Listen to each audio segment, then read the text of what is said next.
안녕하세요, 여러분. 혹시 그런 경험 해보신 적 있으신가요? 생각지도 못한 상황에서 아는 사람을 만났을 때의 그 신기한 경험이요. 저는 그런 일을 겪은 후에 사람 인연이라는 건 우연이 아니다라는 생각이 들었습니다. 그 인연이 아니었더라면 저는 아마 지금 이렇게 글을 쓰고 있지도 못할 거라는 생각이 드네요. 엄청난 일을 겪었던 제 이야기를 시작해 볼게요. 지금의 저는 매우 호의호식하며 행복하게 살고 있지만 과거의 저를 떠올리면 상상도 못할 일이었습니다. 제가 이렇게 잘 살게 될 줄 누가 알았을까요? 저는 온실 속 화초와는 거리가 먼 사람이었어요. 어려운 가정 환경 때문에 사는 게 순탄하지 않기도 했지만 저를 더 힘들게 하는 건 바로 제가 여자애라는 사실이었죠.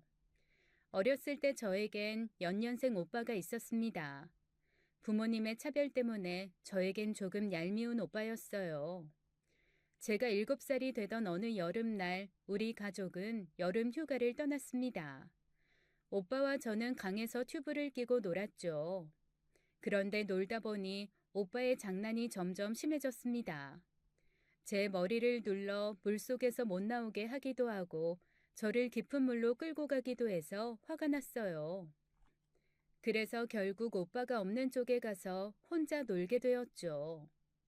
워낙 어릴 적 기억이라 정확히 기억나진 않지만 한참 혼자 놀고 있는데 엄마가 얼굴을 잔뜩 찌푸린 채 제게 오빠가 어디 있냐고 묻더군요. 저는 모른다며 고개를 좌우로 저었어요. 그 후부터 해가 질 때까지 부모님은 오빠를 찾아 헤맸지만 찾지 못했고 며칠 후에 오빠가 물에 빠져 죽었다는 사실을 알게 되었습니다. 하류에서 오빠가 발견되었거든요. 부모님의 오열하는 울음소리가 귀에 들릴 때마다 저는 너무나 무서웠습니다. 오빠의 장례식이 치러지는 동안 엄마 아빠의 우는 소리는 멈추질 않았어요. 그리고 엄마의 우는 소리가 멈추었을 때 저는 충격적인 이야기를 들어야 했죠. 저는 그때 식장 안에서 밥을 먹고 있었어요. 빨개진 눈으로 엄마는 밥 먹는 저를 한참 쳐다보셨습니다. 그러다 제게 말씀하셨어요. 오빠가 죽었는데 잘도 밥을 먹네? 차라리 네가 죽었어야 했는데. 제가 7살 때 엄마가 한 그 말이 아직도 기억에 남습니다. 장례식이 끝난 후에는 부모님의 싸우는 소리가 매일 들려왔어요. 그런데 어느 날부터인가 부모님이 제게 관심을 갖기 시작했죠. 하루는 엄마가 미용실에 가자며 제 손을 잡고 집을 나섰습니다. 저는 오빠가 없으니 부모님이 제게도 관심을 가져주는 거라고 생각했어요. 하지만 미용실을 나오면서 그게 아니라는 걸 알았죠. 제 머리카락은 모두 잘려서 선머슴처럼 변해 있었습니다. 허리까지 길었던 머리카락을 엄마는 제게 묻지도 않고 잘라버리신 거였어요. 그 후로 엄마는 저에게 오빠가 입던 옷을 입혔습니다. 그건 이상할 게 없는 거였어요. 원래부터 오빠 옷을 물려 입기도 했으니까요. 그런데 예전과는 조금 달랐습니다. 부모님이 저를 남자처럼 대하고 있었거든요. 제가 초등학교에 들어갔을 때 저를 처음 본 담임 선생님조차 제가 남자인 줄 착각을 했습니다. 반 아이들이야 말할 것도 없었죠. 부모님은 제 이름도 바꾸셨어요. 박상남이라고요. 그리고 아무렇지 않게 저를 상남아 상남아 하며 부르셨어요. 수연이었던 제 이름은 이 세상에서 사라졌죠. 그때부터 저는 성 정체성에 혼란이 오기 시작했습니다. 제가 남자인지 여자인지 헷갈리기 시작했어요. 친구들이랑 놀 때도 고무줄을 해야 하는 건지 축구를 하러 가야 하는 건지 혼란스러웠죠. 집에 와서는 부모님의 합방 때문에 밤마다 귀를 막아야 했습니다. 제가 초등학교 2학년에 올라갈 때 남동생이 태어나면서 제 이름이 바뀐 이유와 제가 선머슴처럼 하고 다녀야 했던 이유를 알게 되었어요. 아이고, 거봐. 내가 뭘 했냐. 상남이 남자처럼 키우면 다음번에 아들 낳을 수 있다고 했지? 그러게요, 어머님. 미신이 단순히 듣고 흘릴 건 아닌가 봐요. 상남이 너, 이제 동생 태어나면 네가 엄마 대신 기저귀도 갈아주고 분유도 타주고 해야 한다. 알겠냐? 오빠가 죽고 남동생이 태어나기까지 2년의 시간 동안만이라도 부모님의 관심을 받았다는 것에 감사해야 할까요? 동생이 태어나고 나서부터 부모님 사이는 다시 좋아졌습니다. 반면에 저는 가족들로부터 소외감을 느꼈어요. 부모님은 오빠한테 그랬던 것처럼 남동생만 귀하게 여기고 예뻐하셨습니다. 저에겐 어떤 관심도 없으셨어요. 오로지 동생을 돌봐줄 누나로서의 저만 존재했죠. 엄마는 제가 남동생을 잘 돌봐야 한다고 늘 말씀하셨습니다. 저는 숙제 대신 동생의 기저귀를 갈고 친구들과 노는 것 대신 동생과 놀아주곤 했어요. 그럴 때면 부모님이 제게 칭찬 한마디를 해주시는데 그게 그렇게 좋더라고요. 애정에 목마른 애정결핍이 그때부터 생겼던가 봐요. 늘 착한 딸, 좋은 누나가 되려고 애를 썼어요. 그렇다고 제가 대놓고 하는 차별에도 묻어난 건 아니었습니다. 저는 남동생과 생일이 하루 차이였어요. 남동생 생일이 7월 6일이고 제 생일이 7월 7일이었죠. 초등학교 때 친구들은 제 생일을 듣고는 이렇게 말하곤 했습니다. 우와, 77이야? 행운의 7이네? 네 생일 한 번 들으면 절대로 안 까먹겠다. 그런데 저희 부모님은 까먹으시더라고요. 제 동생 생일은 거하게 차려줘도 제 생일은 모른 척 지나가기 일쑤였습니다. 전날 끓인 미역국이 올라오면 다행인 정도였죠. 그게 알게 모르게 마음의 상처였어요. 초등학교 5학년 때부터는 저도 공부에 관심을 갖기 시작했어요. 숙제를 열심히 해가고 공부를 잘하면 선생님이 예뻐하신다는 사실을 알았거든요. 그래서 공부를 하게 된 거였죠. 부모님은 제가 공부를 잘하는 것엔 관심이 없었어요. 제가 공부를 하고 있어도 제게 설거지를 시키시는 게 더 중요한 분들이었거든요. 뭐 아무튼 그런 차별을 받고 살았지만 남동생은 참 예뻤습니다. 하는 짓도 귀엽고 어릴 때부터 제가 잘 데리고 놀아서 그런지 저를 잘 따르기도 했어요. 그런데 제가 초등학교 6학년 때 충격적인 사건이 일어나고 말았습니다. 제 인생을 180도 바꿔버린 일이었죠. 그날 부모님은 모두 외출 중이었고 남동생이 배가 고프다며 징징대기 시작했어요. 집에 먹을 만한 게 없어서 저는 누룽지라도 끓여줘야겠다 하고 밥솥에 붙어있던 밥을 싹싹 긁어 모아 누룽지를 끓이기 시작했습니다. 그 당시 5살이었던 동생은 한시도 가만히 있지 않았어요. 불 앞에 서 있는데 갑자기 촤르르 하는 소리가 들려왔어요. 뒤를 돌아보니 콩봉지를 쏟아놨더군요. 저는 얼른 콩을 주워 담았어요. 가스레인지 앞에 남아있던 10알쯤 되는 콩을 주워 담으려는 순간 기겁할 만하게 뜨거운 게 제 몸 위로 쏟아졌습니다. 저는 저도 모르게 비명을 질렀어요. 제가 한눈을 판 사이 남동생이 누룽지가 담긴 양은 냄비를 건드렸고 그게 균형을 잃으면서 제 위로 쓰러진 거였죠. 제 어깨로 쏟아진 뜨거운 물은 동생의 발 아래에도 닿았습니다. 너무 아파서 자지러질 것 같은 그 순간에 저는 엄마가 했던 얘기가 떠올랐습니다. 차라리 네가 죽었어야 했는데. 그 생각이 들자 심장이 덜컹하더군요. 저는 동생을 얼른 안아서 화장실로 달려갔어요. 동생부터 처치하고 나서 저도 제 어깨에 찬물을 뿌렸습니다. 다행히 엄마가 집에 일찍 들어오셨고 다친 우리 남매를 보셨어요.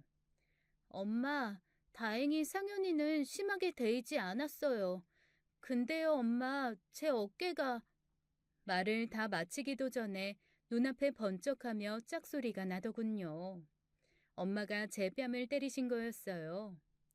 너는 13살이나 처먹고 애 하나도 제대로 못 보니? 저는 울먹이며 엄마, 저도 다쳤어요. 라며 어깨를 보여드렸습니다. 엄마는 그걸 보고는 괜찮냐는 말 대신 저를 비난하셨죠. 등신같이 구니까 그따위로 다치기나 하지. 그만 울고 따라 나와. 엄마는 동생을 안고 병원으로 향했고 저는 그 뒤를 따라갔습니다. 엄마는 의사에게 동생을 먼저 봐달라고 떼를 부렸어요. 그런데 제 어깨에 상처를 본 의사가 엄마를 말렸죠. 아드님보다 따님 상처가 훨씬 더 심한데요? 아휴, 이거 크게 흉지겠어요. 일단 딸아이부터 처치할 테니 잠시 나가 계세요. 가족인 엄마보다도 의사가 더 마음 아파하는 것 같았습니다. 어머, 어쩌니? 어쩌다 이랬어. 아휴, 너무 아팠겠다. 그날 그 상처보다도 저는 엄마의 태도에 더 큰 상처를 받았어요. 남보다 못하다는 생각이 절로 드는 하루였죠. 어린 동생은 제 어깨 상처를 볼 때마다 슬픈 표정을 지었어요. 미안한 감정이 가득 담긴 표정이었죠. 누나는 괜찮아. 걱정하지 마. 그래도 우리 상현이 많이 안 다쳐서 천만 다행이다. 그렇게 이야기를 하면 동생은 우행하고 울곤 했어요. 그럼 엄마가 와서 왜 동생을 울리냐고 다그치시곤 했죠. 그런데 그 충격적인 사건은 제 몸에 상처가 남는 걸로 끝나지 않았습니다. 여보, 우리 상남이 사촌 고모네 보내는 게 어때요? 그 집에 애가 안 생긴다면서요. 아이, 그렇다고 우리 딸을 보내? 아무리 애가 안 생겨도 어느 누가 저렇게 다 큰 애를 데려다 키우려고 하겠어? 안 그래? 그래도 한번 말은 해봐요. 혹시 모르잖아요. 그리고 그 집에 농사일 도울 사람도 필요하다면서요. 저는 그 후로 아주 먼 친척 집에 보내졌어요. 아빠 차를 타고 3시간이 넘게 간 그곳에 도착했을 때 엄마가 말했습니다. 네가 애만 짧았어도 우리가 이렇게까지 했겠니? 오빠까지 잃었는데 너 때문에 상현이까지 잘못되는 날이면 난 못 산다. 너무 야속하게 생각하지 말고 여기서 잘 지내. 엄마, 제가 잘못했어요. 다시는 안 그럴게요. 네? 저는 차에서 내리자마자 무릎 꿇고 주저앉았어요. 그리고 두 손을 모아 싹싹 빌었습니다. 고모와 고모부라는 사람이 우리를 마중 나오다가 그런 제 모습을 보았어요. 아빠는 민망했는지 저를 일으켜 세우셨죠. 그리고는 제게 말씀하셨어요. 여기서 농사일 배우면서 나중에 농사일 물려받아서 살면 네 한 몸 건사하는데 문제 없을 거다. 아빠 하는 일 잘 풀리면 그때 데려올 수도 있으니까 고모 말 잘 듣고 있어. 부모님은 사촌고모라는 사람 집에 오래 머물지도 않고 금방 가버렸습니다. 동생과는 인사도 제대로 못하고 헤어졌어요. 동생은 할머니 집에 가 있었거든요. 그곳은 우리가 살던 곳보다 더 시골이었는데 고모라는 분이 소 2마리를 키우며 농사를 짓는 분이었습니다. 그때부터 고모, 고모부와 함께 살게 되었어요. 다음 날부터 바로 농사일도 배워나갔죠. 알고 보니 고모라는 분은 우리 아버지의 사촌 여동생이었어요. 결혼 후에 아이가 생기지 않아 오랫동안 두 부부끼리만 지내다가 아버지의 전화를 받은 거였죠. 두 분이 적적하기도 하고 아버지가 사정이 있어서 저를 키울 수가 없다고 하니 보내라고 한 거였습니다. 농사일이 힘들긴 했지만 아주 못할 만한 건 아니었어요. 소들에게 염을 주고 똥 치우고 밭에 가서 일손 돕고 하는 거였죠. 그래도 농사 짓는 집이어서 그런지 먹는 것만큼은 풍족했습니다. 1년 정도 지나 고모네와도 조금씩 정을 붙여갈 무렵 놀라운 소식을 듣게 되었어요. 15년 넘게 아이가 생기지 않던 고모에게 아기가 찾아온 거였죠.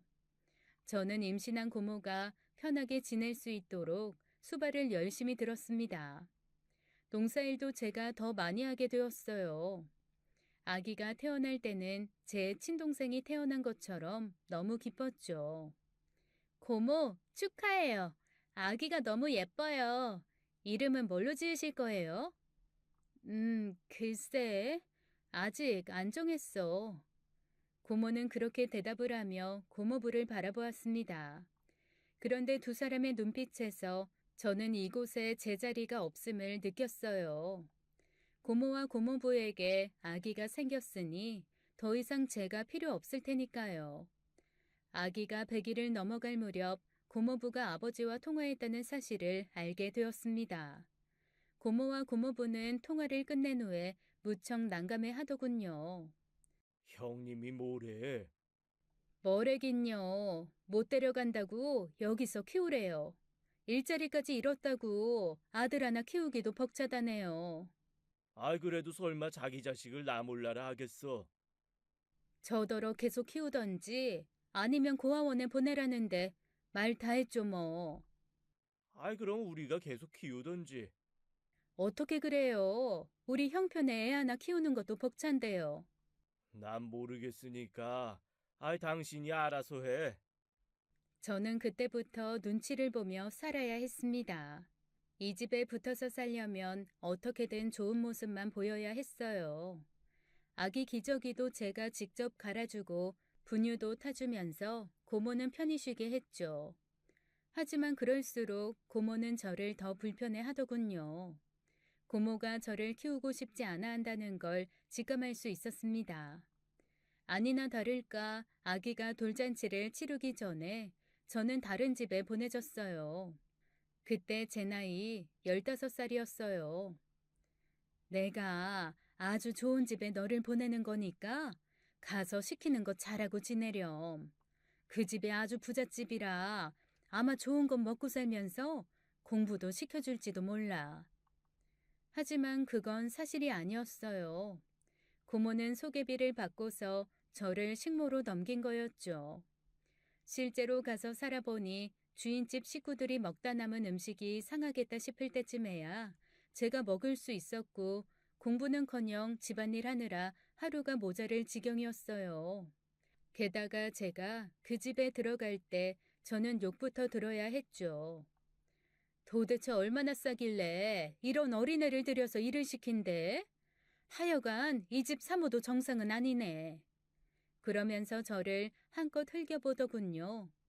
저 때문에 일자리를 잃은 가정부의 화풀이였어요.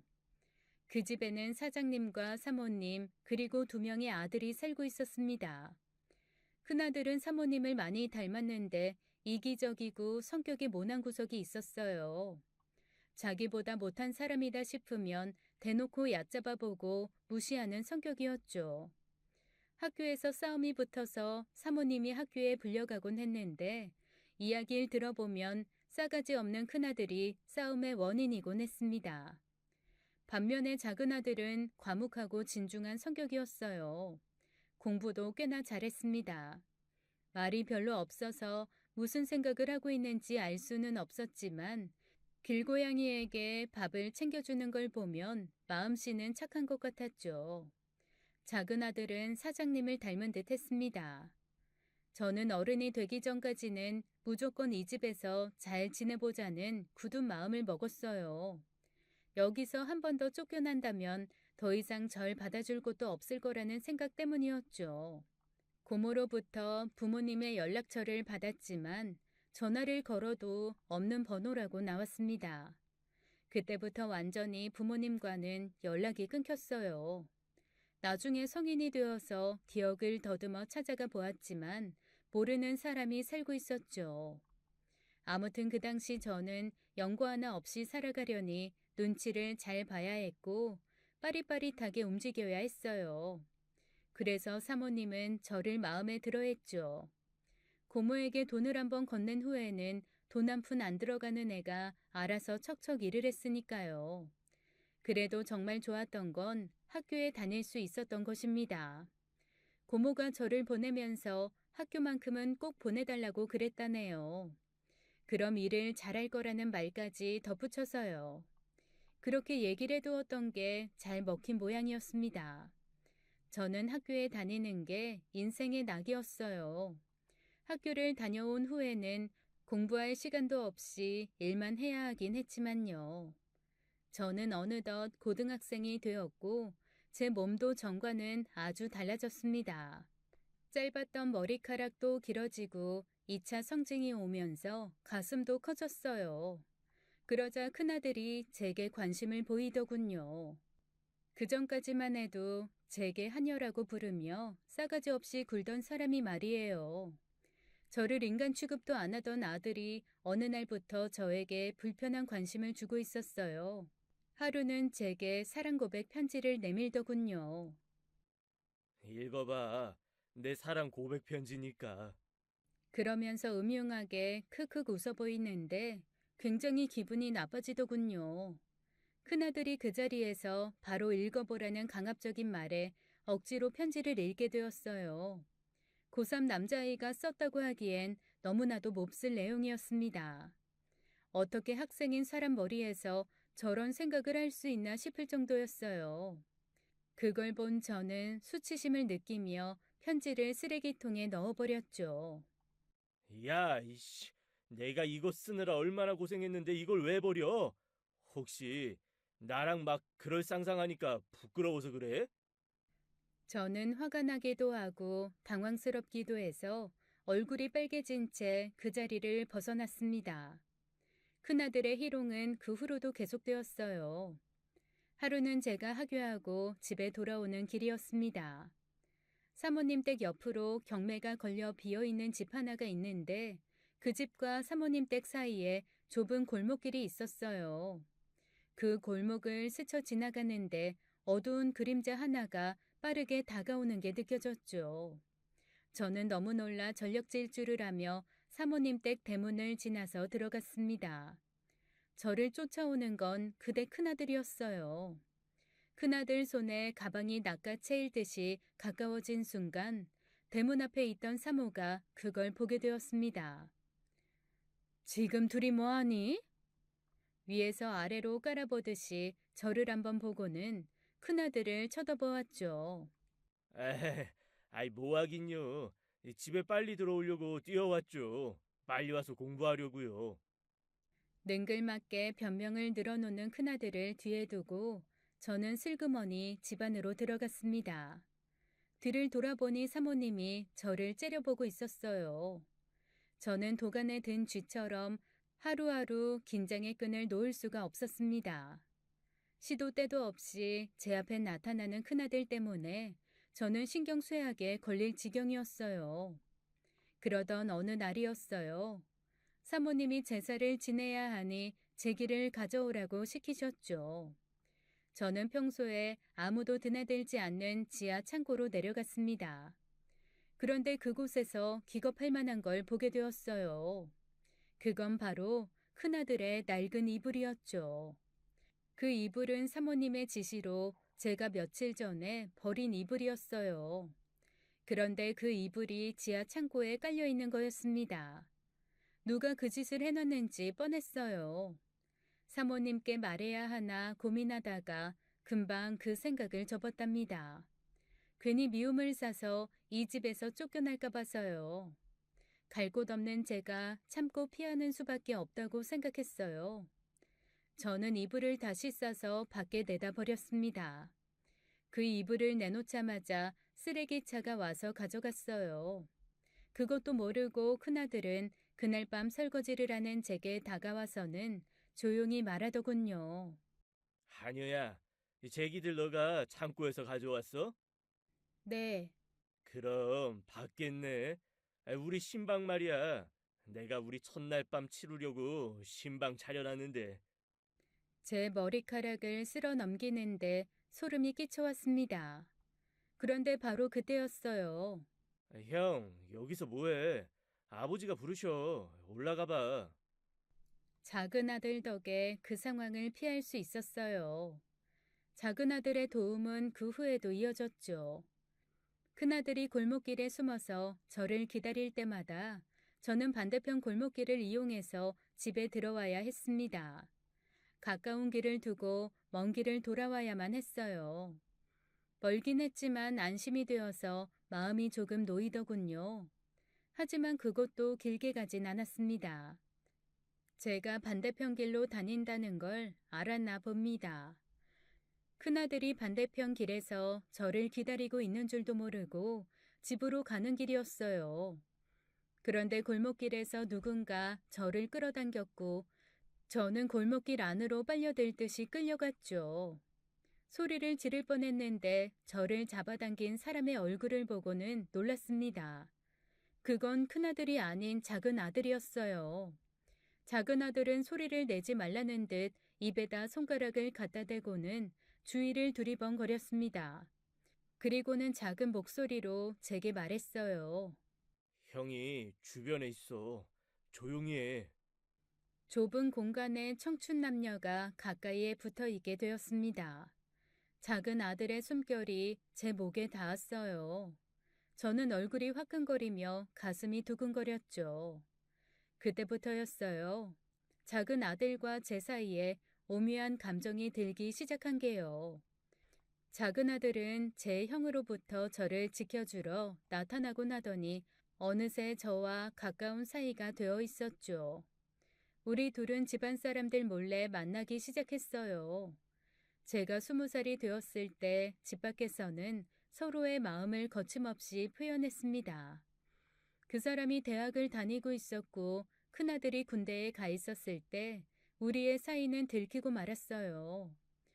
당연히 집안의 반대에 부딪혔습니다. 너 발정났니? 어디 여자가 없어서 집에서 종으로 부리는 애를 만나. 젊은 혈기에 가까이 있는 여자한테 마음 주는 건 그럴 수 있어. 그런데 그거 사랑 아니야. 사장님은 악담을 퍼붓지는 않으셨지만 사모님과 같은 생각이셨던가 봐요. 네 마음대로 하고 살고 싶으면 내 집에서 당장 나가. 결국 남편은 모든 걸 다 버리고 집을 나왔습니다. 저 때문에 남편이 너무 큰 희생을 하는 게 미안해서 고개도 못 들 정도였어요. 남편은 괜찮다며 저 없는 세상이 더 불행하기에 저를 택한 거라고 말해주었죠. 남편은 집을 나와서 처음으로 밑바닥 인생을 경험해야 했습니다. 온실 속 화초가 밖에 나와 잡초처럼 살아야 하니 얼마나 힘들었겠어요. 그런데 절대로 힘들다는 말을 입 밖에 내지 않는 사람이었어요. 그런 남편 하나 믿고 저는 아이까지 낳았습니다. 아이를 낳고 나서 우리 부부는 시부모님께 인사를 가기로 했습니다. 그래도 손주를 데려왔으니 대문은 열어주시겠지라고 생각했는데 크나큰 착각이었죠. 대문도 열어주지 않으셨고 아이 얼굴을 보시려고 하지도 않으셨어요. 사모님은 그렇다 쳐도 사장님이 아들의 행동에 매우 크게 실망하신 듯 했습니다. 왜냐하면 공부도 꽤 잘하고 성실한 남편을 사장님이 무척 신뢰하고 있었기에 더 그랬겠죠. 남편은 괜찮다고 뒤돌아섰지만 가끔씩 혼자서 밤에 술 마시는 모습을 보면 그렇게 짠할 수가 없었어요. 부모님 마음에 상처 입히고 맘 편하게 지낼 심성의 사람이 아니었죠. 분명 부모님께 죄송한 마음을 갖고 있을 사람이었어요. 그럼에도 불구하고 저와 아이를 위해 우리 곁에 머물러준 남편이었습니다. 그렇게도 우리 부부를 인정하지 않으시고 손자를 볼 생각도 안 하시던 시부모님이 예고도 없이 제게 연락을 해왔습니다. 우리 아이가 초등학교에 입학할 무렵이었죠. 아이 데리고 땡땡 병원으로 오거라. 시어머니의 말씀은 그게 다였어요. 남편과 함께 병원을 찾아갔습니다. 시아버지가 병상에 누워 계셨어요. 키도 큰 데다 풍채도 남달리 좋았던 시아버지가 맞나 싶을 정도로 시아버지는 몸이 많이 상해 계셨습니다. 건강이 매우 안 좋다고 하셨죠. 시아버지의 모습을 보자 우리를 거부하던 시부모님이 왜 이 자리에 불렀는지 알겠더군요. 아버님의 생이 얼마 남지 않은 거였어요. 남편은 몇 년 사이에 몰라보게 약해진 아버지를 보고 눈물을 흘렸습니다. 아버지, 제가 더 잘할게요. 그러니까 어서 자리 털고 일어나세요. 아버님은 고개를 끄덕이며 눈물 지으셨어요. 그걸 지켜보는 저도 저절로 눈물이 나더군요. 아무리 저를 며느리로 인정 못하셨던 분이지만 그래도 저를 거둬주신 분이었어요. 인사를 마치자 우리를 부른 진짜 이유를 말씀하시더군요. 봐서 알겠지만 아버지 상태가 많이 안 좋다. 영재니가 아버지 회사를 맡아줬으면 해. 그거야 어려운 일은 아니지만 그동안 형이 아버지 회사 운영 돕고 있었던 거 아니었었어? 형 이야기가 나오자 시어머니의 낯빛이 어두워지며 한숨을 크게 몰아쉬셨습니다. 네 형 얘기는 꺼내지도 마라. 네 아버지 병환이 깊어진 게 그놈 탓도 있어. 차마 내 자식이라 내 입으로 욕은 못하겠다만. 무슨 일인데요? 형은 지금 어디 있어요? 시어머니는 제 눈치를 보며 우물쭈물 하시다가 어렵게 입을 떼셨어요. 뭐라고요? 그래서 지금 감옥에 있다는 말씀이신 거예요? 목소리 낮춰. 누가 들을까봐 창피하구나. 얘기인즉슨 저의 시아주버니가 죄를 짓고 감옥에 수감 중이라고 했습니다. 제 버릇 개 못 준 거였죠. 나중에 들어보니 시아주버니가 여러 가지 사고를 쳤는데 최근에 새로 들어온 젊은 도우미에게 못할 짓을 해서 고소를 당한 모양이었습니다. 남편은 한심하다는 듯 한숨을 푹 내쉬었죠. 후계자가 없으니 그걸 남편이 맡아줬으면 하더군요. 다만 저도 조건이 있어요. 제 처를 두 분이 이 집안 며느리로 인정해 주세요. 그야 당연한 소리일. 그동안 우리가 너무 모질게 굴어서 미안하다. 서운한 게 있더라도 마음에 담아두지 말고 잘 지내보자꾸나. 시부모님은 너무나 쉽게 저를 받아들여 주셨어요. 오히려 그게 이상하게 느껴질 정도로 말이죠. 우리 가족은 시부모님 집에서 함께 살게 되었습니다. 시어머니는 정말 다른 사람이라도 된 것처럼 저를 대해 주었어요. 시어머니가 제게 과일을 집어주는 날이 올 거라고는 상상도 해본 적이 없었죠. 12평 작은 집에서 살던 때와는 비교도 안 되는 생활이었어요. 일하는 이모님들이 있었고 아이 교육도 달라졌죠. 시댁에서 지내다 보니 문득문득 예전에 이곳에서 식모살이 하던 일이 떠오르곤 했습니다. 남편은 회사 일을 배우며 어느 때보다도 열심이었어요. 시어머니는 그 모습을 보며 만족해 했습니다. 남편 앞에서 시어머니가 저를 아껴주는 모습을 보이자 남편도 어느새 마음을 놓는 듯 했죠. 하지만 남편이 지방 공장으로 출장을 간 날 시어머니는 본색을 드러냈어요. 어머님, 과일 좀 드세요. 과일을 깎아서 시어머니 앞에 내놓으며 시어머니 옆에 앉으려는데 시어머니가 그러시더군요. 거기다 놓고 가거라. 아참, 냉장고에 보니 사과가 썩어가던데 넌 그걸 먹는 게 어떻겠니? 네가 원래 하던 일이잖니. 남편 앞에서 귀하고 비싼 과일을 집어주며 제게 들려주던 시어머니와는 완전 딴판이었어요. 저는 단박에 알았죠. 시어머니가 그동안 제 앞에서 잘해주는 척 연기를 했다는 걸요. 남편이 없는 동안 일하는 아주머니들에게 무급 휴가를 주고는 제게 모든 집안일을 시켰습니다. 그리고 제 아들 앞에서 제게 물건을 던지며 저를 무시하고 막대하시기 시작했어요. 준우야, 너는 나중에 커서 훌륭한 사람 돼서 너처럼 훌륭한 여자 만나야 된다. 네 엄마처럼 식모살이나 하던 여자 만나면 남자만 힘든 법이야. 네 애비처럼. 그런 식으로 제 아들에게 저에 대한 나쁜 인식을 심어주기까지 했죠. 그럼 저는 아이를 데려가서 우리 부부가 얼마나 사랑해서 널 낳게 되었는지 설명해줘야 했어요. 남편이 돌아올 날이 다가오자 시어머니가 저를 따로 부르더군요. 그동안 내 아들 너 때문에 누릴 건 못 누리고 살았다. 이제라도 제자리 찾게 하려면 고부 사이가 좋게 보여야 하지 않겠니? 그리고 준우가 머리가 꽤나 좋더구나. 교육만 잘 받으면 아주 크게 되래야. 네 자존심 하나 때문에 자식 교육 망치는 부모는 안 되길 바란다. 제 남편에게 절대로 시어머니가 한 행동들을 이야기하지 말라는 협박이었어요. 저는 시어머니의 말씀에 수긍했습니다. 사실 남편이 저 때문에 유학은커녕 대학도 마치지 못한 채 공부를 중단해야 했던 게 미안했거든요. 남편 친구들 중에 대학을 나오거나 유학 다녀온 친구를 내심 부러워한다는 걸 알았습니다. 이까지 시집살이쯤이야 모두 감당할 수 있었어요. 남편이 돌아온 후에 시어머니와 저는 남편이 있을 때는 사이좋은 고부 흉내를 내곤 했습니다. 제가 숙이고 들어가니 시어머니는 남편이 없을 때 더 모질게 대하시곤 했어요. 시간은 흘러 남편은 완전히 회사에서 자리를 잡아갔고 아들에겐 더없이 완벽한 교육 환경이 제공되고 있었습니다. 그리고 1년 만에 시아버지는 세상을 떠나셨어요. 모두가 준비한 죽음이어서 차분하게 장례식이 치러졌습니다. 그 인간이 찾아오기 전까지는 말이죠.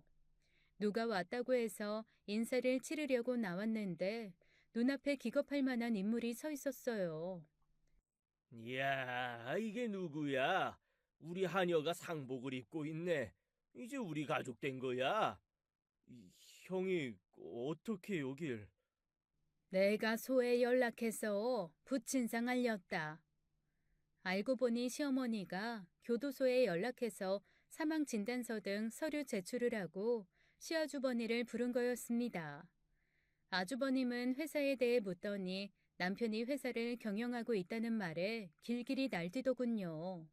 시어머니에게 뭐 했냐며 시아버지 영정사진 앞에서 아버님 욕을 하기도 했습니다. 차분했던 식장 안이 어수선해졌어요. 시어머니는 큰아들의 행패에 꼼짝도 못하고 아무런 말도 못하시더군요. 그저 동생이 잘 맞고 있어야 네가 나왔을 때 앉을 자리라도 있지 않겠냐는 말로 아주버님을 진정시킬 뿐이었죠. 조금 진정된 아주버님은 아버지의 죽음에는 별 관심이 없었습니다. 오히려 우리 가족에게 모든 관심이 쏠려 있었어요. 재수 씨는 나이 들고 더 예뻐졌네. 아이 나한테는 눈길 한 번 안 주더니 취향이 내 동생 쪽이었나 봐. 섭섭하게. 그러면서 아쉽다는 듯이 입맛을 다시는데 그 모습이 너무 노골적이어서 남편이 발끈했습니다. 내 아내한테 그런 식으로 대하지 마. 아무리 형이어도 내 가족 무시하면 가만 안 둬. 가만 안 두면 네가 어쩔 건데. 뭐 소에 따라 들어오기라도 할래? 아이 어차피 나 오늘 들어가야 돼 임마. 그만들 해라. 아버지 상 중에 뭐 하는 짓들이니? 시어머니가 아들 둘을 중재하고 나섰고 큰아들을 데리고 밥을 먹이겠다고 들어가셨어요. 그리고는 친척들에게 이렇게 말씀하고 다니셨죠. 사실은 우리 큰애가 피해자예요. 가정부가 꼬리쳐서 얘는 거기 휘말린 죄밖에 없다고요.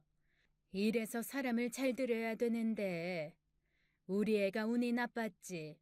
자고로 남자는 여자를 조심해야 되는데 우리 애가 순진해서 이렇게 된 거죠.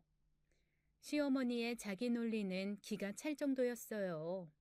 그 말을 듣는데 얼굴도 모르는 피해자에게 죄송스런 마음마저 들었습니다. 아주버님은 돌아가야 할 시간이 되자 제 앞에 나타나 한마디 하더군요. 재수 씨, 우리 2년 뒤에 만나. 그러면서 제게 윙크를 날리더군요. 순간 소름이 돋았어요. 아주버님은 징역 3년 중에 1년을 살고 남은 형기가 2년이었습니다. 저런 흉악범이 내 주변에서 살아갈 생각을 하니 치가 떨리더군요. 남편은 걱정 말라는 듯 제 어깨를 감싸주었어요. 시아버지 상을 모두 치르고 나서 얼마 안 지나 남편이 분가 이야기를 꺼냈습니다. 당신이 그동안 시집살이로 고생하고 있었던 거 다 알아. 당신이 말하지 않아서 모른 척했어. 당신이 왜 그랬는지 그 마음 모르지 않고. 미안하다. 이제라도 분가하자. 분가한다고 하자 시어머니가 노발대발 난리가 났습니다. 난리를 치시던 중 넘어져서 무릎까지 깨지시고 말았어요. 결국 분가를 미루고 시어머니 병간호를 해야 했죠. 다리가 낫는데 6개월의 시간이 흘렀고 무릎뼈가 다 붙자 우리 가족은 그 집에서 나왔습니다. 아침에 눈 뜨자마자 마음 졸이면서 하루를 시작하던 제가 처음으로 숙면을 취하고 가벼운 마음으로 아침 식사를 준비했어요. 저도 모르게 입가에 미소가 흐르자 남편이 웃으며 좋아하더군요. 그렇게 행복한 삶만 남았을 줄 알았습니다. 우리가 분가하고 1년이 조금 더 넘는 시간이 흘렀어요. 그런데 변하지 않을 거라 믿었던 남편이 어느 순간부터 달라지기 시작하더군요. 그 시작은 한 통의 전화 통화로부터였습니다. 전화가 걸려오자 남편은 제 눈치를 보더니 자리를 피해 전화를 받고 오곤 했습니다. 그리고 어김없이 회사에 다녀온다며 외출을 하곤 했어요. 집에 들어오는 시간도 점점 늦어지고 아들을 대하는 태도도 별 관심 없는 사람처럼 변해갔죠. 온통 다른 데 정신이 팔린 사람 같았어요. 친구들을 만났을 때 흘리듯이 이 이야기를 꺼낸 적이 있었습니다. 다른 친구 얘기를 하면서 제 남편 이야기를 했더니 그러더군요. 야, 그거 무조건 바람이야. 내 주변에도 그런 남자 있었어. 핸드폰 들고 몰래 나가서 통화하고 오고 아내한테 핸드폰 절대로 안 보여주더니 결국 바람난 거였더라고. 네 친구라는 애도 남편 감시 잘하라 그래. 요즘엔 핸드폰 추적, 뒷조사 이런 거 해주는 데 있던데 한번 알아보라 그러고. 친구의 이야기를 듣고 나서 더 심란해졌지만 차마 남편의 뒤를 캐고 다니는 아내가 되고 싶진 않았습니다. 그동안 무한한 신뢰를 준 남편이었기에 더더욱 그랬어요. 그러던 중 남편이 지방 출장을 떠난다는 이야기를 듣게 되었죠. 여보, 나 출장이 꽤 길어질 것 같으니까 준우랑 잘 지내고 있어. 알겠어요. 언제쯤 돌아와요? 글쎄, 예정대로라면 한 두어 달? 시간 될 때마다 주말에 들러요. 당신 몸 잘 챙기고요. 남편은 출장을 떠났습니다. 도착하면 서로 연락을 주고받기로 했죠. 얼마 후 남편은 잘 도착했다며 숙소로 들어간다더군요. 그렇게 서로 안부를 챙기며 하루하루를 보내고 있었어요. 남편이 지방에 간 지 열흘 정도 되었을 무렵 남편에게서 전화가 걸려오더군요. 당신 일하고 있을 시간에 웬일이에요? 잘 지내고 있어요? 여보, 당신 지금 어디야? 나 어디냐고요? 나 집이죠. 왜요? 절대로 집 밖으로 나오지 마. 네? 왜요? 당신 무슨 일 있어요? 목소리가 왜 그래요? 그리고 누가 찾아오면 절대로 문 열어주지 마. 알겠지? 절대로 문 열면 안 돼. 그게 무슨 소리예요? 무슨 일 있는 거예요? 여보세요? 여보세요? 남편은 뭐가 그리 급한지 이미 전화를 끊었더군요. 남편의 다급하고 불안해 보이는 목소리가 어쩐지 매우 신경 쓰였습니다. 다시 전화를 걸어보았지만 전화기는 어느새 꺼져 있다고 나왔어요. 점점 걱정이 커져가기 시작했죠. 도대체 이게 무슨 일이야? 무슨 일 생겼나? 누가 오면 문 열지 말라니 그게 무슨 말이지? 남편이 한 말을 곱씹어 보는데 깜짝 놀라게 하는 소리가 들려왔어요. 띵동, 띵동. 누군가 초인종 벨소리를 누른 거였습니다. 남편이 한 이야기가 떠오르면서 온몸에 소름이 돋더군요. 저는 집에 아무도 없는 척을 하며 현관문으로 다가갔어요. 띵동, 띵동, 띵동, 띵동, 띵동. 밖에 서 있는 누군가가 초인종을 계속해서 누르더군요. 저는 조용히 숨을 죽이고 현관문 앞에 서 있었습니다. 한동안 밖에는 어떤 기척도 들리지 않았어요. 5분 정도 지났을까 싶었을 때 밖을 확인해 봐야겠다고 생각했습니다. 현관문 눈구멍에 눈을 갖다 대려고 다가갔어요. 그런데 그 순간 쾅 소리가 들렸고 저는 너무 놀라 뒤로 넘어지며 악하고 소리를 지르고 말았습니다. 밖에 있는 누군가가 제 비명소리를 듣고는 더 세차게 문을 두드리고 초인종을 누르더군요. 문 열어. 안에 있는 거 다 알아. 문 열라고! 그렇게 말하면서 발로 어찌나 세게 현관문을 차는지 이러다가 현관문이 나가 떨어지는 건 아닐까 싶었습니다. 누구신데 그러세요? 계속 소란 피우면 경찰 부를 거예요? 저는 떨리는 목소리로 간신히 말을 내뱉었습니다. 공포감이 이루 말할 수 없었어요. 경찰? 어이가 없네. 잘못은 쥐들이 해놓고 무슨 경찰? 지은아, 너 거기 있어? 지은아, 양지은! 무슨 사연인지는 모르겠지만 지은이라는 사람 여기 없어요. 집 잘못 찾아오신 것 같네요. 그럼 문 열어봐요. 내 눈으로 직접 확인하면 돌아갈 테니까. 그건 안 돼요. 아이, 진짜 미치겠네. 야, 양지은! 남자는 답답해 미치겠다는 듯 모르는 여자 이름을 계속 불렀습니다. 그리고는 뜻밖의 이야기를 꺼내기 시작했죠. 저기요.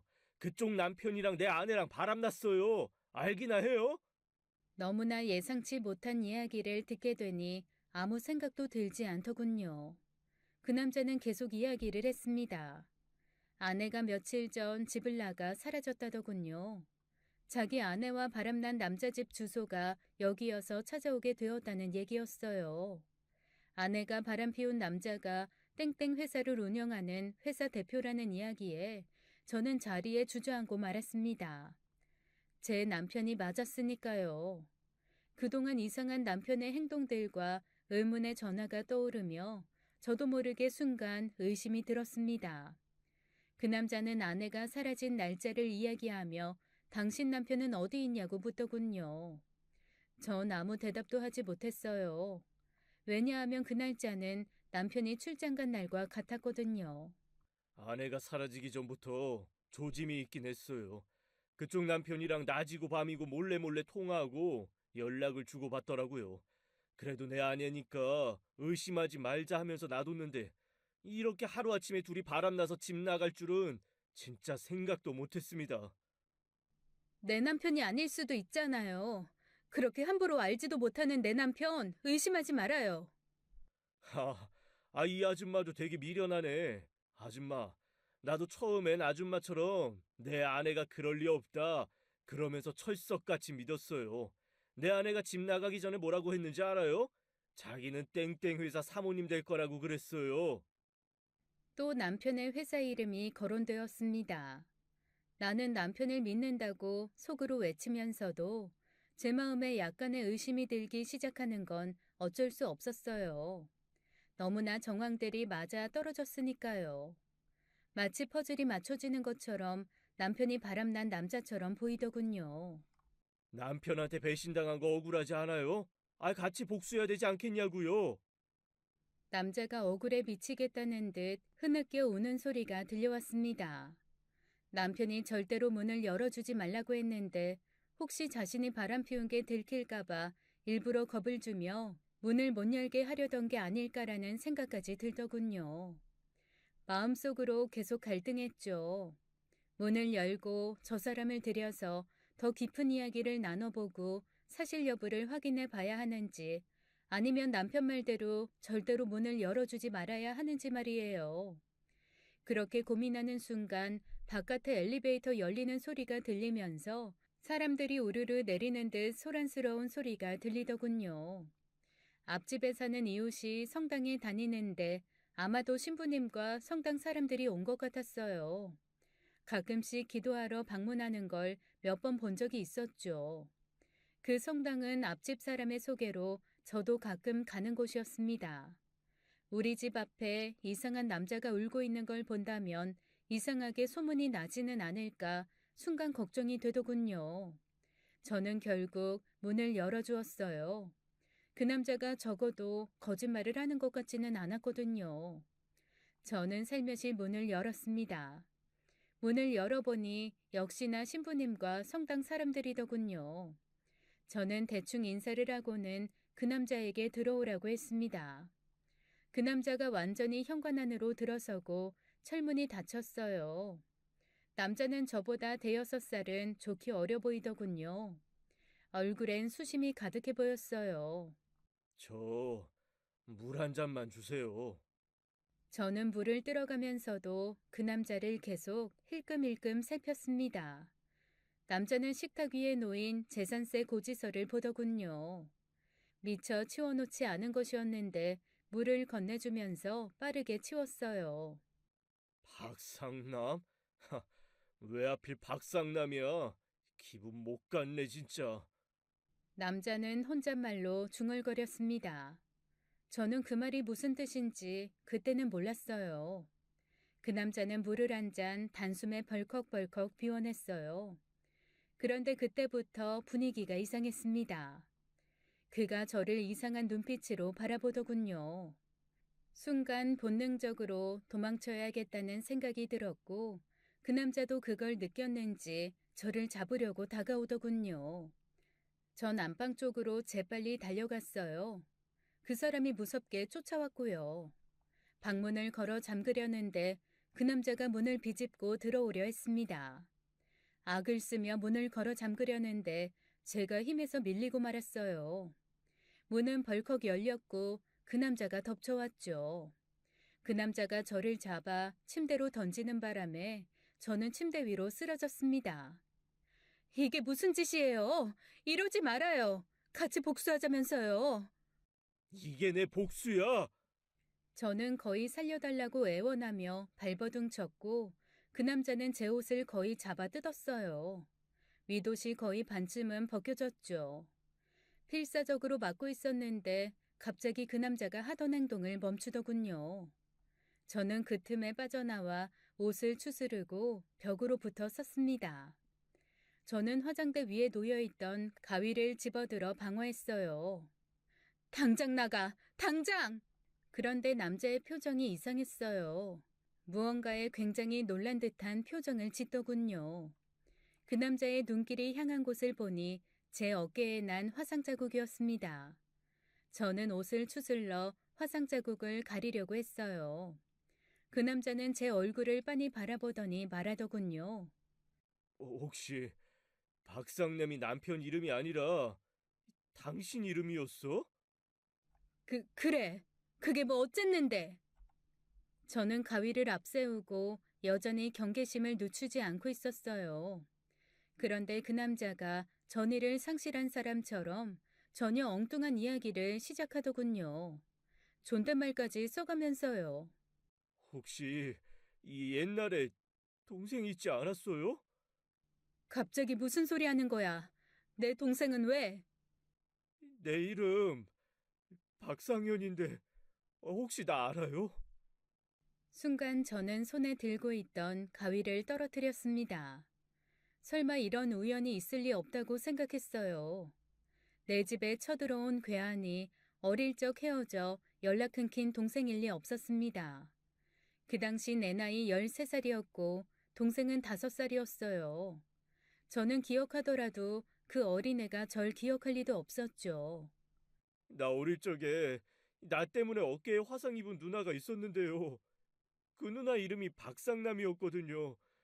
그때 나도 발에 화상 입었었는데 그 이야기를 듣는 순간 온몸에 전율이 흘렀습니다. 너 정말 상현이니? 이런 곳에서 제 동생과 이런 식으로 마주칠 거라고는 상상도 못했습니다. 동생은 혼란스러워하는 표정을 짓다가 저를 한번 안아주고는 또다시 어쩔 줄 몰라 하더군요. 동생은 장롱에서 옷을 하나 꺼내 제게 주었어요. 누나 일단 옷부터 입고 나와요. 제가 옷을 갈아입고 나오자 동생이 무릎을 꿇고 앉아 있었습니다. 저는 동생을 일으켜 세워서 의자에 앉혔어요. 우리 남매는 눈물의 상봉을 했습니다. 그동안 어떻게 살아왔는지 먼저 물었죠. 남동생은 부모님이 돌아가시고 혼자 살다가 지금의 아내를 만나게 되었다는 이야기를 간략하게 해주었습니다. 그리고 도대체 이게 어떻게 된 일인지 차근차근 이야기하기 시작했어요. 남동생은 아내와 결혼 후에 살림을 차렸는데 며칠 전에 아내가 사라졌다고 했습니다. 아내를 찾아 헤매던 중 어느 날 집으로 의문의 우편물 하나를 받게 되었다네요. 당신 아내가 바람을 피우고 있으니 이 집에 찾아가 봐라라고 써 있었답니다. 아내의 바람을 의심하던 중에 받은 편지라서 당연히 그 주소지에 아내와 불륜남이 살고 있을 거라고 생각했답니다. 남동생은 홧김에 복수랍시고 저에게 해코지를 하려고 했다가 제 어깨에 드러난 상처를 보고 깜짝 놀란 거였습니다. 그나저나 도대체 그 우편물은 누가 보낸 거야? 나도 모르겠어. 발신인 표시도 없이 어느 날 우편함에 꽂혀 있었던 거였거든. 그런데 정말 내 남편이랑 네 아내가 바람난 게 사실일까? 난 믿어지지가 않아. 그 사람 절대로 그럴 사람이 아니거든. 아니면 혹시 증거 있어? 아내가 몇 달 전부터 이상했어. 집에 늦게 들어오다가 최근에는 계속 외박을 했거든. 그리고 이유 없이 나한테 계속 바가지를 긁더라고. 싸우다가 한다는 말이 자기는 가난한 남자 싫으니까 한 살이라도 젊었을 때 돈 많은 남자 만날 거라고 하더라고. 몇십 년 만에 만나서 이런 얘기하니까 너무 창피하다. 그리고 누나한테 한 짓도 내가 잠시 미쳤었나 봐. 실은 우리 남편도 요즘 좀 이상하긴 했는데 그나저나 그 편지라는 것 좀 볼 수 있어? 무슨 단서가 있을 수도 있잖아. 남동생은 안주머니에서 편지를 꺼냈습니다. 저는 그 편지지를 받아서 펼쳐본 순간 헉소리를 내고는 편지지를 던지고 말았어요. 그 안에 쓰여있는 내용은 남동생이 말해준 그대로였어요. 다만 그 글씨체가 너무나 익숙한 글씨체였습니다. 예전에 내게 고백 편지라며 편지지를 건네던 사람. 그건 바로 시아주버니의 글씨체가 확실했어요. 왜냐하면 그 사람 글씨체가 아주 독특했거든요. 저는 당장 시어머니에게 전화를 걸었습니다. 어머님, 혹시 아주버님 출소일이 언제예요? 그동안 연락 한 통 없더니 다짜고짜 전화해서 그게 왜 궁금하니? 이제라도 시댁일 챙기기로 마음 바꿔먹은 거냐? 그네 나온 지 몇 달 됐다. 뭐라고요? 벌써 나왔다고요? 아니, 어떻게? 애가 워낙 착하니까 거기서 모범수돼서 일찍 나온 거지. 아주버님, 지금 어디 계세요? 여행 간다고 부산에 갔어. 여자친구랑. 아니, 그나저나 네가 언제부터 시아주버니한테 관심 있었다고 이렇게 꼬치꼬치 묻니? 너 내가 미리 말해두겠지만 네 시아주버니가 교도소 다녀왔다고 무시할 생각 절대 하지 마라. 알았니? 걔가 이래봬도 이 집안 장남이야. 저는 시어머니와의 대화를 끊고는 휴대폰으로 사진 한 장을 어머님께 보냈습니다. 어머님이 받아본 사진은 남동생 아내의 사진이었죠. 그리고 다시 시어머니께 전화를 걸었어요. 혹시 여자친구라는 사람이 이 여자예요? 아니, 네가 얘 사진을 어떻게 갖고 있니? 혹시 둘이 아는 사이니? 네 시아주버니랑 결혼할 여잔데 둘이 어떻게 아는 사이야? 궁금해하는 시어머니에게 저는 아무 대답도 해주지 못하고 전화를 끊었습니다. 대충 어떻게 된 상황인지 그림이 그려지더군요. 아무래도 시아주버님과 상현이 아내가 서로 만나는 사이 같았어요. 저는 남편이 걱정되기 시작했습니다. 아주버님이 무슨 의도로 상현이를 우리 집으로 오게 했는지, 또 왜 내 남편이 바람 피운 것처럼 꾸민 건지 말이에요. 남편에게 연락을 했지만 어떻게 된 일인지 남편은 전화를 받지 않았어요. 부재중이 여러 번 떴을 텐데 제게 연락을 하지 않는 걸 보면 무슨 일이 생긴 것만 같았죠. 어머님이 얘기한 곳은 남편이 지금 출장 중인 지역이었어요. 저는 이상하게 뒷골이 서늘해졌습니다. 남편이 묵고 있는 숙소와 회사 사람들에게 연락을 돌려보았어요. 그리고 충격적인 사실을 알게 되었습니다. 남편이 사고가 나서 부산에 있는 병원에서 다리 수술을 하고 있다고 하더군요. 저는 몇 시간이 지나서야 가까스로 남편과 연락이 닿았고 통화를 할 수 있게 되었어요. 여보, 다리는 괜찮은 거예요? 차 사고가 났다던데. 괜찮아. 걱정 많이 했지. 아무래도 곧 서울로 올라가야겠어. 해줄 얘기도 있고 말이야. 그래요. 일단 집에 와요. 그리고 당신 몸부터 다시 살펴봐요. 다음 날 남편이 돌아왔습니다. 원래는 병원에 더 입원해 있어야 하는데 서울에 있는 병원으로 옮기겠다고 하고는 무작정 나왔다고 하더군요. 걱정하는 제게 남편은 말했습니다. 자신이 해줘야 할 이야기를 들려주는 게 더 급하다고요. 집에 온 남편은 남동생을 보고는 놀라더군요. 우리는 그동안 있었던 이야기를 나누고 남동생을 만나게 된 이야기도 하게 되었죠. 남편도 저만큼이나 무척 놀라더군요. 그리고 남편에게서 또 놀라운 이야기를 듣게 되었습니다. 형을 만났어. 사고가 난 것도 단순한 사고 아니야. 경찰에 신고했고 지금 조사 중이야. 그게 무슨 소리예요? 단순 사고가 아니라니. 설마. 남편은 조심스레 자신이 겪은 이야기를 했습니다. 출장 후 자신이 가는 곳마다 어떤 여자를 보았다고 하더군요. 그리고 그때마다 크고 작은 사고가 있었대요. 오토바이가 칠 듯이 스쳐 지나가기도 하고 자동차에서 기름이 새고 있었던 적도 있다고 했습니다. 처음엔 운이 없다고 생각했대요. 그러다가 진짜로 차 사고가 난 거였어요. 다행히 심하게 다치지는 않아서 다리를 수술하는 정도로 끝났다고 하더군요. 그 얘기를 듣고 있던 남동생이 자기 아내의 사진을 보여주자 남편이 깜짝 놀랐습니다. 혹시 봤다는 여자가 이 여자예요? 맞아. 설마 이 여자가 처남댁이야? 네, 맞아요. 제가 깜빵에 다녀온 이후로 아내가 이상해졌어요. 자기는 돈 많은 남자 만나서 새 출발하겠다는 얘기를 입버릇처럼 했거든요. 그게 무슨 소리야? 깜빵이라니. 실은 일하는 업체 사장이랑 문제가 좀 있었거든. 사장이랑 몸싸움 중에 실수로 공장에 불까지 나고. 아무튼 그래서 잠깐 깜빵에 갔다 왔어. 아내가 처음엔 사식도 넣어주고 면회를 와줬는데 어느 순간부터 연락이 뜸해졌어. 내가 출소한 후에는 계속 밖으로 나돌기만 했고 처음엔 내가 교도소에 들어갔다 와서 그렇다고 생각했어. 일자리도 잃고 범죄자 낙인까지 찍혔으니까 남편으로서는 꽝이었겠지. 그러던 중 그 편지를 받았다고 했어요. 그거 본 순간 눈이 돌더라고.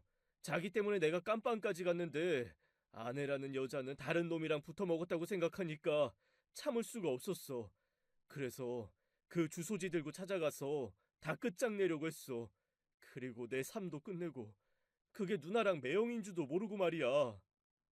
상현이가 애초에 깜빵에 가게 된 건 아내가 발단이었다고 했습니다. 상현이가 일하는 일터에 아내가 자주 드나들었는데 사장이 아내에게 추근대는 걸 목격했기 때문이었죠. 그 전에 사장이 임금을 넉 달치나 밀리고 있는 상황이라 감정이 굉장히 안 좋은 상태였는데 아내에게까지 추근거리는 걸 보니 화가 치밀었다고 했습니다. 남편도 자신이 겪은 일을 알려주었어요. 사실 당신 걱정할까봐 그동안 말 못했는데 나도 몇 달 전부터 협박받고 있었어. 몇 달 전부터 남편 회사로 모르는 사람들이 찾아오기 시작했다고 했어요. 무단으로 회사에 들어와 회사를 둘러보기도 하고 직원들에게 말을 걸기도 하면서 업무 방해를 했다고 하더군요. 대부분이 차림새와 인상이 매우 불량해 보이는 사람들이었대요. 남편은 누군지도 모르는 사람들이 업무 방해를 하니 경찰에 신고를 했다고 했습니다. 그런데 신고해봤자 처벌받을 수준의 행동들이 아니어서 그냥 돌려보냈다네요. 그리고 어느 날 아주버님에게 연락이 왔다고 했습니다. 내 친구들이 인사 갔다던데 면접은 잘 본 거야? 어때? 다들 쓸만하지? 나 여기서 나가면 내 밑에 두고 일할 애들이야.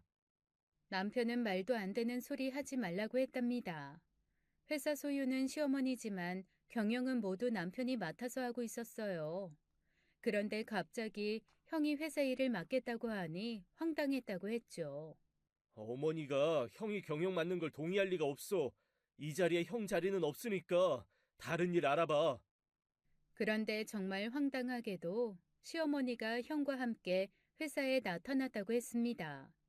공동대표로 회사를 맡아서 운영하라고요. 남편은 그게 싫었다네요.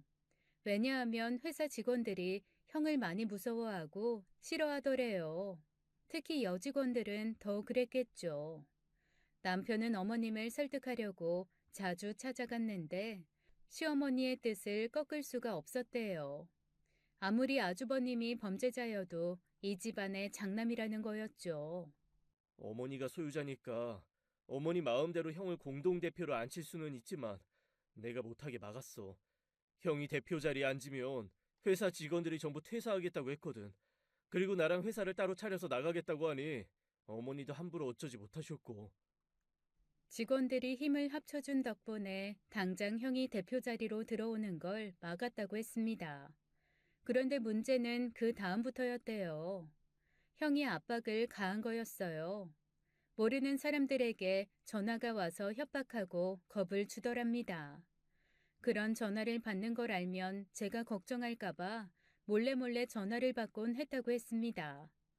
형에게 이런 식으로 하면 경찰에 신고하겠다고 했더니 자기는 모르는 일이라고 발뺌을 하더래요. 남편은 차마 가족 일이라 경찰에 신고는 못하고 혼자 골머리를 앓고 있었다고 했죠. 상황이 이렇게 되자 시어머니는 니들 둘이 알아서 해라라고 하고서는 한 발 뒤로 물러나셨다네요. 내 선에서 해결하라고 했는데 협박 수위가 점점 높아지더라고. 남편은 괴로워하는 듯한 표정을 지으며 말을 이어갔습니다. 형이라는 놈이 우리 집 주소를 깜빵 동기에게 알려주었다는 얘기였어요. 그리고 그 놈이 저를 찾아올 거라고도 말했고요. 깜방 동기? 설마 그럼 상현이는 자신이 들어갔던 교도소 이름을 대며 혹시 남편의 형도 그곳 출신이냐고 물었습니다. 둘이 같은 교도소 출신이더군요.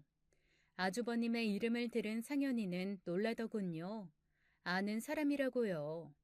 내 아내 사진 보고서 예쁘다고 했던 놈인데 설마 그놈이. 상현이가 만난 아주버님은 상현이와 몇 번 이야기를 나눈 적이 있다고 했습니다. 깜빵에 들어온 이유를 듣고 아내의 사진까지 보여달라고 해서 보여줬다고 했죠. 상황 돌아가는 눈치를 보니 아주버님이 일부러 그 여자에게 접근한 것 같았어요. 교도소 안에 있으면서 어떻게 접근했는지는 의문이었지만요. 아마도 남동생에게 면회를 올 때 접촉한 모양이었습니다. 아무튼 교도소 동기가 저를 찾아갈 거라는 말을 들은 남편은 제게 전화를 걸어 절대로 누가 와도 문 열어주지 말라고 한 거였어요. 그리고 출장지에서 당장 돌아올 준비를 하고 있었다더군요. 그런데 누군가 자기 차를 쫓아오고 있는 걸 알게 되었고 그 차를 따돌리며 도망가는데 생각지도 못한 차량에 치여버린 거라고 했습니다. 자신을 쫓아오던 차에는 형이 타고 있었다고 했어요. 그리고 자신을 친 차의 주인이 그 여자였죠. 남동생의 아내요. 이 모든 일을 꾸민 게 아주버님이라는 것이 확실해진 상황이었어요. 남편은 시어머니에게 찾아가 이 일을 함께 의논하게 되었습니다. 아주버님이 재산을 노리고 동생을 죽이려 했다는 걸 얘기했더니 시어머니는 전혀 믿지 못하는 눈치였어요. 하지만 곧 경찰에서 연락이 왔고 시어머니도 더 이상 아니라고는 못할 상황이 오게 되었죠. CCTV 영상에서 남편을 치고 도망간 뺑소니범의 얼굴을 찾았거든요. 역시나 그건 그 여자였어요. 그 둘은 경찰에 잡혀 들어가 조사를 받게 되었고 남편과 남동생도 추가 진술을 하러 갔습니다. 아주버님은 끝까지 오리발을 내밀었지만 상황은 점점 불리해져 갔어요. 그동안 남편이 협박받은 증거들을 모두 모아두었거든요. 게다가 남동생의 진술까지 있으니 경찰들도 아주버님을 살인미수로 의심하는 눈치였어요. 살인미수 용의자로 지목되자 아주버님은 상현이 아내에게 모든 죄를 덮어 씌우려고 했나 봐요. 그러자 그 여자가 발끈해서는 모든 사건의 진실을 쏟아냈다고 했습니다. 전부 다 저 남자가 시킨 거라고요. 자신은 돈 많은 남자 만날 생각에 끌려다닌 것뿐이고 남자의 협박이 어쩔 수 없이 따른 것뿐이라고요. 진실 공방은 더 다뤄야겠지만 아주버님의 죄는 확연히 드러났습니다. 시어머니는 이번 일을 겪고 매우 충격을 받으셨어요. 그리고 자신의 둘째 아들을 보호하기 위해서라도 더 이상 큰아들 말에 휘둘리지 않겠다고 하셨습니다. 아주버님은 억울하다면서 변호사를 고용해달라고 시어머니에게 부탁했지만 시어머니는 들은 척도 안 하셨죠. 그 둘은 죄가 인정되어 벌을 받게 되었어요. 아주버님은 집행유예 기간이었기에 처벌을 면하지 못했습니다. 그 여자도 법망을 피해갈 수 없었죠. 남동생은 결국 이혼을 택하게 되었어요. 많이 힘들어했지만 이 일로 인해 누나인 저를 만나게 된 것에 감사하더군요. 남동생에게 살아온 이야기를 들어보니 그다지 평탄하게 살진 못했더군요. 부모님은 사고로 세상을 떠나시고 혼자 남겨져 할머니 손에 크다가 결국 고아원에 들어갔다는 거였어요. 그래도 성실하게 살려고 노력했는데 임금체불한 사장이 자기 아내까지 욕보이려는 바람에 주먹이 나갔다고 했습니다. 싸우다가 불까지 나는 바람에 재물 손괴죄에 상해죄까지 더해서 실형을 살았다더군요. 그런데 남동생이 이제와 생각해보니 자기 아내가 가만히 있는데 그랬던 게 아닌 것 같다고 했습니다. 사장이 기러기 아빠였는데 아내가 자주 일터에 드나들었다고 했어요. 그러니 교도소를 오가다가 쉽게 아주버님과 눈이 맞은 거였겠죠. 아주버님은 계획적으로 접근한 거였겠지만요. 남편은 남동생에게 일자리를 주었고 매형 회사에서 일을 하기 시작했어요. 동생은 꽤 성실하게 일을 했습니다. 덕분에 남편이 마음 놓고 일을 맡겼고 저도 남동생 때문에 남편 눈치 볼 일도 없었죠. 남동생은 3년 정도 지나 회사에서 격리 아가씨를 만나 결혼까지 했어요. 지금은 아이까지 낳고 아주 잘 살고 있습니다. 저도 남편과 잘 지내고 있고요. 남편은 말합니다. 그놈 나올 때 되면 회사 모두 정리해서 처남네랑 다 같이 이민 가자고요. 저는 남편 말에 고개를 끄덕였습니다.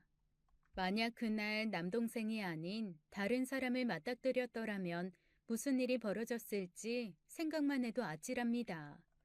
이렇게 저와 남동생이 만난 건 하늘의 뜻이라고 생각이 드네요.